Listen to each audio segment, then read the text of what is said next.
With a roar that shook the earth and echoed into the heavens, humanity reached beyond its terrestrial prison, toward a glowing orb that had beckoned us since time began. The moon. Silent. Distant. Eternal. Our celestial neighbor and ancient mystery. For millennia, it drifted across our skies, wrapped in the gauze of myth and reverence. The moon was a muse to poets, a compass to sailors, a calendar to civilizations. But it was also an enigma, one that never turned its back, yet never revealed its secrets. Until July of 1969. When three men, wrapped in white, armed with courage, and carried by fire, pierced the void and touched its desolate skin. Apollo 11. More than a mission. A symphony of technology, politics, ambition, and mystery. In its wake, it left behind not just footprints, but whispers. Whispers of things discovered. And things left unsaid. Now, decades later, we return to that extraordinary voyage, not to relive history, but to unearth the riddles it buried in silence. Join us as we delve into 15 of the most astonishing lunar secrets that Apollo 11 revealed. And that still keep us awake at night. From the outside, it looked like a triumph. A rocket. A mission. A success. But behind the applause was tension, terror, and stakes so high they strained the fabric of reality. Apollo 11 was not just a demonstration of spacefaring prowess. It was a gamble, political, technological, and existential.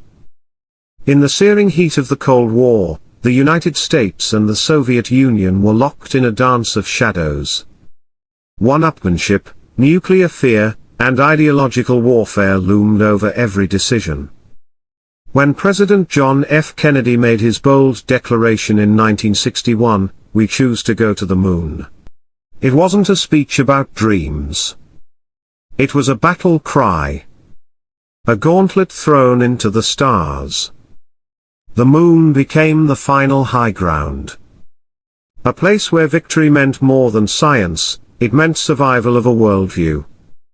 So when Neil Armstrong, Buzz Aldrin, and Michael Collins were strapped into that spacecraft, they carried more than mission objectives. They carried the pride of a nation.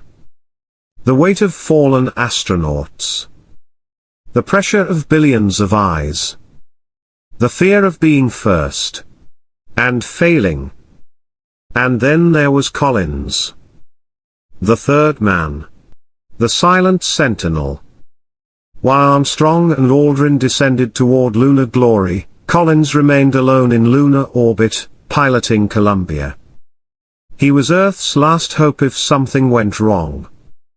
In his private musings, he feared the unthinkable, returning home. Alone.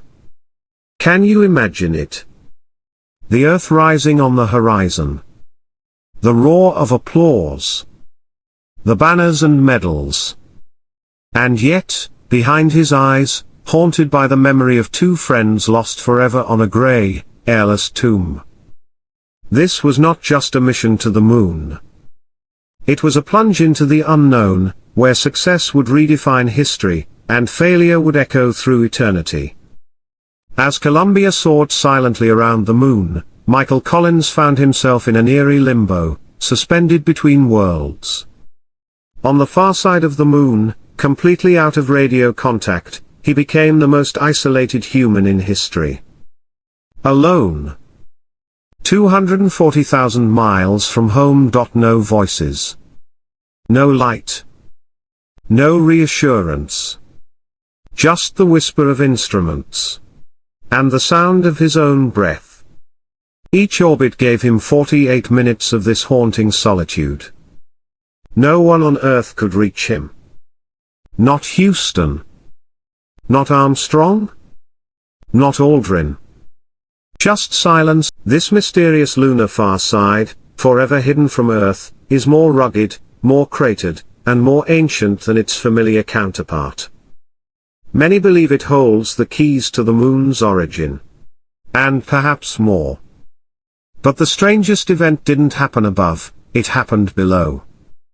As Armstrong stepped onto the surface, he made an unexpected move. The detour was not in the mission schedule. No one told him to go.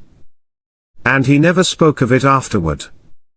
Was it curiosity? Instinct? Or something else? Even today, some researchers wonder, what did Armstrong see at Little West Crater? What compelled him to stray from the script in the most tightly controlled mission in history? Perhaps the moon whispered something only he could hear. To the world, they were heroes. To history, they became legends. But behind the visors were three men, complex, flawed, courageous. Neil Armstrong, the reluctant icon. A test pilot with nerves of steel and the soul of a poet. He never sought fame. He sought precision. Clarity. Truth. When he took that first step, his words, calculated and calm, resonated across generations. That's one small step for man, one giant leap for mankind. Buzz Aldrin, the fighter. A decorated veteran, brilliant engineer, and deeply spiritual man. On the moon, he saw more than rocks and dust, he saw purpose. Later, he would grapple with depression, alcoholism, and the weight of being second. But in that moment, he was magnificent, bounding like a child in a dreamscape. Michael Collins, the watcher. The one who didn't land, but without whom, there would be no return. He was the pilot, the navigator, the backup brain. And though he never touched lunar soil, his role was vital. He later said, "I am alone now, truly alone, and absolutely isolated from any known life. I am it." Their paths were different. Their burdens unique. But their bond, eternal. Three men hurled into the void. And returned changed. They didn't just go to the moon. They took all of us with them. Long before Apollo 11 lifted off, tragedy struck. On January 27, 1967, 3 astronauts sat inside the Apollo 1 capsule for a routine pre-launch test. Suddenly, a spark ignited. The cabin, pressurized with pure oxygen, became a death trap. In seconds, it was over.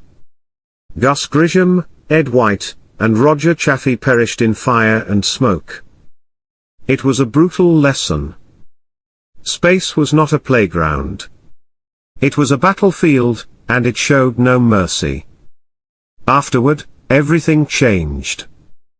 NASA redesigned its systems. The astronauts trained harder. They understood, every breath, every move, every second had to be earned.